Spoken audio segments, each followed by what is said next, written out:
नमस्कार, जय शिवराय मित्रांनो, बांधकाम कामगार मजुरांसाठी अत्यंत महत्त्वाची आणि आनंदाची बातमी आहे। कारण आतापर्यंत बांधकाम कामगारांना जर नोंदणी करायची असेल तर जिल्हा कार्यालयामध्ये जावं लागायचं।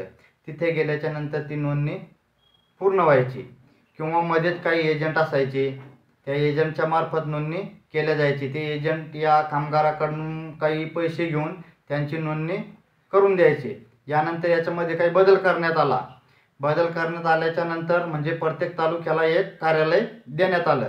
कार्यालय देण्यात आल्यानंतर ही परिस्थिती जशी होती तशीच होती, म्हणजे तिथेही एजंट होते आणि नोंदणी करायला गेल्याच्या नंतर ती साईट चालायची नाही। तिथं म्हणजे भल्या मोठ्या रांगा लागलेल्या असायच्या, अशा वेगवेगळ्या प्रकारच्या अडचणी येत होत्या। मात्र आता ही नोंदणी सार्वजनिक ठिकाणी कुठेही करता येणार आहे आणि दरवर्षी जे रिन्यूअल करावं लागतं म्हणजे नूतनीकरण करावं लागतं तेही आता ऑनलाईन पद्धतीने करता येणार आहे। त्यामुळे कामगाराचा वेळ आणि पैसा दोन्हीही वाचणार आहे। आता इथून पुढे ज्या कामगारांना नोंदणी करायची आहे त्यांनी CSC सेंटरवरती जाऊन नोंदणी करायची आहे आणि आपल्याला म्हणजे दिलेल्या तारखेला पडताळणीसाठी दिलेल्या ठिकाणी हजर राहायचे आहे। मधल्या काळात इलेक्शनमुळे बांधकाम कामगार नोंदणी बंद करण्यात आली होती, यासाठीची वेबसाईट ही बंद होती।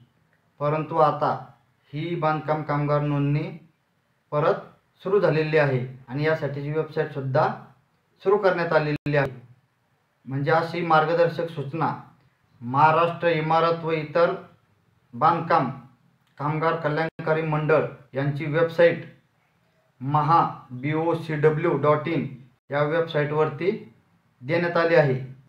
ही वेबसाईट ओपन केल्याच्या नंतर तुम्ही इथं पाहू शकता की त्यांनी काय म्हणजे मार्गदर्शक सूचनांमध्ये काय सांगितलं आहे। यासाठी आपल्याला गुगलवरती जाऊन mahabocw या वेबसाईटवरती जायचं आहे। यावरती क्लिक केल्याच्या नंतर आपल्या पुढं महाराष्ट्र इमारत व इतर बांधकाम कामगार कल्याणकारी मंडळाची ऑफिशियल वेबसाईट ओपन होईल। या खाली आपल्याला मार्गदर्शक सूचना दिलेल्या आहेत।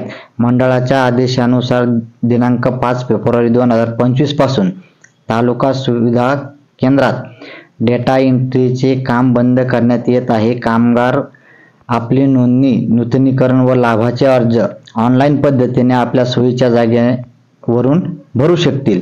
अर्ज भरल्यावर कागदपत्राच्या पडताळणीसाठी कामगारांना आपल्या सोयीची तारीख निवडावी लागेल। 6 फेब्रुवारी 2025 पासून ह्या तारखा निवडण्याची सुविधा दिलेली आहे। निवडलेल्या तारखेस मूळ कागदपत्रासह निवडलेल्या सुविधा केंद्रावर हजर राहावे लागेल। ठरलेल्या तारखेस व ठिकाणी हजर न राहिल्यास अर्ज नामंजूर करण्यात येतील।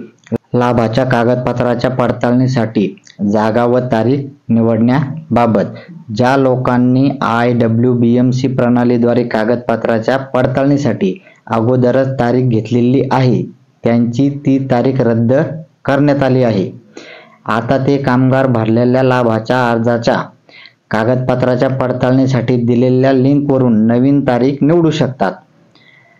रद्द झालेल्या तारखेऐवजी नवीन तारीख निवडण्यासाठी चेंज क्लेम अपॉइंटमेंट डेट या बटनावरती क्लिक करावे। सिस्टम तुम्हाला तुमचा नोंदणी क्रमांक विचारेल। नोंदणी क्रमांक भरल्यावर तुम्ही रजिस्टर केलेल्या मोबाईल क्रमांकावर एक OTP येईल। तो OTP पडताळणीसाठी टाकल्यानंतर तुम्हाला ज्या लाभाच्या अर्जाची तारीख बदलायची आहे त्याचा पोचपावती क्रमांक भरावयाचा आहे। त्यानंतर तुम्ही कागदपत्राच्या पडताळणीसाठी जागा व दिनांक निवडू शकता। त्यानंतर अर्ज प्रणालीमध्ये सबमिट करू शकता। खाली स्क्रॉल केल्याच्या नंतर तुम्हाला तिथं नवीन रजिस्ट्रेशन करण्यासाठी आणि तुमचे ज्यांचे रजिस्ट्रेशन झालेले त्यांचे नूतनीकरण म्हणजे रिन्यूअल करण्यासाठी वेगवेगळे तुम्हाला तिथं सर्च पॉइंट दिसतील। तर मित्रांनो, आपण या चॅनलच्या माध्यमातून वेगवेगळ्या योजना, शासन निर्णय याबद्दल वेळोवेळी अपडेट देत असतो। तर तुम्हाला व्हिडिओ कसा वाटला? व्हिडिओला लाईक करा, चॅनलला सबस्क्राईब करा, समोर येणाऱ्या बेल आयकॉनवर क्लिक करून ऑल नोटिफिकेशनला क्लिक करा, जेणेकरून असेच आमचे नवनवीन व्हिडिओ तुमच्यापर्यंत येत राहतील। चला भेटू पुढच्या व्हिडिओमध्ये, तोपर्यंत धन्यवाद।